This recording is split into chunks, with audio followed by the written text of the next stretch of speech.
Women who run with the wolves. Naive women as prey, part 2.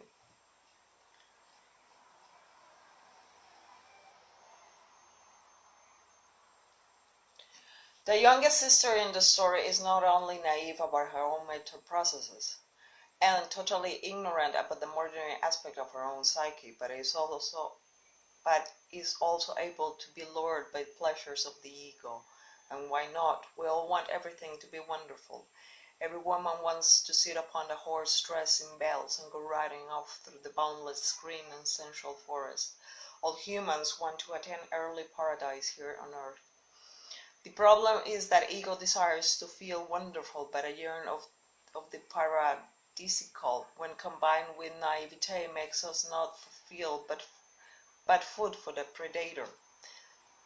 The problem is that the ego desires to feel wonderful, but a yearn for the paradisical, when combined with naivete, make us not fulfill, but food for the predator. The acquiescence to marriage, the monster, is actually decided when girls are very young, usually before 5 years of age. They are taught not to see and instead to make pretty all manner of grotesque queries, whether they are lovely or not. This training is why the youngest sister can say, his beard isn't really that blue. This early training to be nice causes women to override their intuitions. In that sense, they are actually purposefully taught to submit to the predator. Imagine a wolf mother teaching the young to be nice in the face of an angry ferret or a wily diamondback rattler.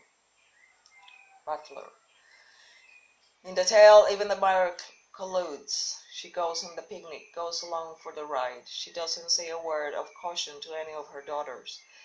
One might say the biological mother or the internal mother is asleep or naive herself, as is often the case in very young girls or in unmothered women. Interestingly, in the tale, the older sister demonstrates some consciousness when they see they don't like Bluebeard, even though he was just entertained, and regaled them in a very romantic and paradisical manner. There is a sense in the story that some aspects of the psyche represented by the older sisters are a little more developed in insight, that they have knowing which warns against romanticizing the predator. The initiated woman pays attention to the older sisters' voices in the psyche. They warn her way from the danger. The initiated woman does not pay attention. She is suggested to identify with naivete. Say, for instance, a naive woman keeps making poor choices in a mate. Somewhere in her mind she knows his partner is fruitless, that she should stop and follow a different value. She often even knows how to proceed, but that there is something compelling, a sort of Bluebeardian mesmeration about continuity in the destructive pattern. In most cases, the woman feels if she just holds on to the old pattern a little longer, why surely the paradisical feeling she seeks will appear in the next heartbeat. At another extreme, a woman involved in a chemical addiction most definitely has at the back of her mind a set of older sisters who are saying, no way, this is bad for the mind and bad for the body. We refuse to continue.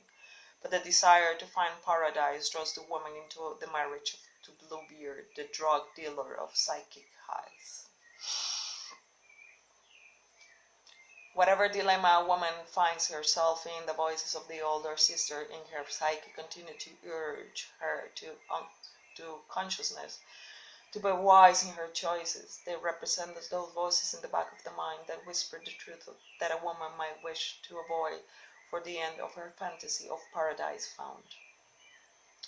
So the faithful marriage occurs, the meaningful of the sweetly naive and the dastardly unlead.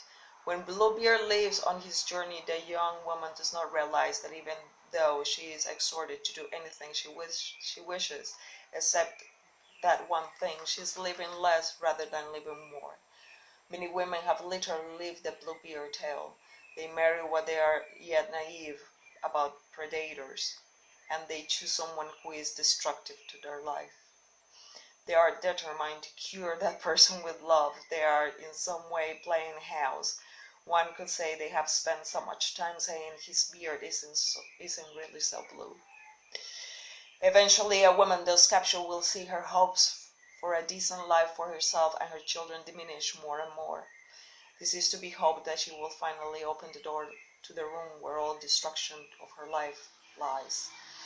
While it might be the woman's actual mate who denigrates and dismantles her life, the initiate predator within her own psyche concurs.